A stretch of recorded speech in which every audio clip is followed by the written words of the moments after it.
شروع اللہ کے نام سے بڑا مہربان اور نہایت رحم والا ہے۔ امیر المومنین امام علی بن ابی طالب علیہ السلام نے اپنی وصیت جو امام حسن اور امام حسین کو کی، یہ وصیت تب کی ہے جب عبد الرحمن ابن ملجم ملعون نے آپ کو ضربت لگائی۔ میں تم دونوں کو وصیت کرتا ہوں کہ اللہ کی نافرمانی سے ڈرتے رہنا، اور دنیا تمہاری کتنی ہی طلبگار ہو، تم دنیا کے طلبگار نہ بننا، اور دنیا کی جس چیز سے تمہیں محروم کر دیا جائے اس کا غم نہ کرنا۔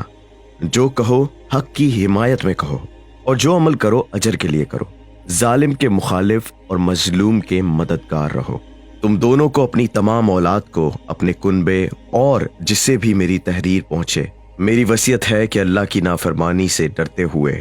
اپنے ہر کام میں نظم و ضبط کا خیال رکھنا اور باہمی تعلقات درست رکھنا، کیونکہ میں نے تمہارے نانا صلی اللہ علیہ وآلہ وسلم کو ارشاد فرماتے سنا ہے کہ باہمی کشیدگی کو دور کرنا عام نماز روزے سے افضل ہے۔ دیکھو، یتیموں کے بارے میں اللہ کو یاد رکھو، ایسا نہ ہو کہ انہیں ایک دن کھانا ملے اور دوسرے دن نہ ملے، اور نہ ایسا ہونے پائے کہ وہ تمہارے سامنے قسمہ پرسی کی حالت میں ضائع ہو جائیں۔ اور خدا سے ڈرتے ہوئے اپنے پڑوسیوں کے حقوق کا خیال رکھنا، کیونکہ وہ تمہارے نبی کی وصیت ہیں۔ آپ صلی اللہ علیہ وآلہ وسلم برابر ان کے بارے میں تاکید فرماتے رہے، یہاں تک کہ ہمیں گمان ہو گیا کہ آپ صلی اللہ علیہ وآلہ وسلم انہیں حق کے وراثت بھی عطا کرنے والے ہیں۔ اور دیکھو، قرآن کے بارے میں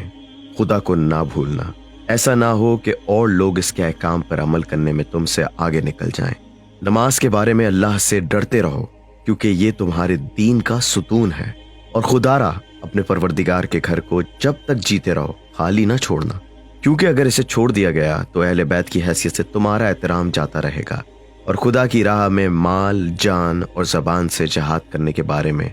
خدا کو یاد رکھنا، باہمی تعلقات کو استوار رکھنا، اور آپس کے داد و دہش میں فرق نہ آنے دینا، اور خبردار، نہ ایک دوسرے سے پیٹ پھیرنا، نہ ایک دوسرے سے کٹ کر رہنا، امر بالمعروف اور نہی عن المنکر کو ترک نہ کرنا، ورنہ بد کے داں لوگ تم پر مسلط کر دیے جائیں گے، پھر دعائیں بھی مانگو گے تو قبول نہ ہوں گی۔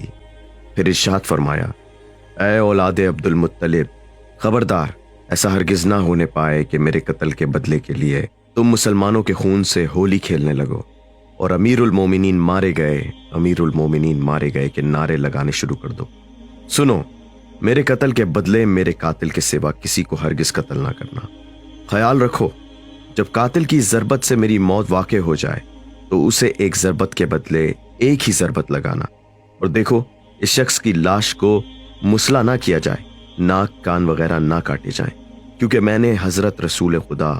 صلی اللہ علیہ وآلہ وسلم کو فرماتے سنا ہے کہ خبردار، کسی کی لاش کو مسلح نہ کرنا، اگرچہ کاٹنے والا کتا ہی کیوں نہ ہو۔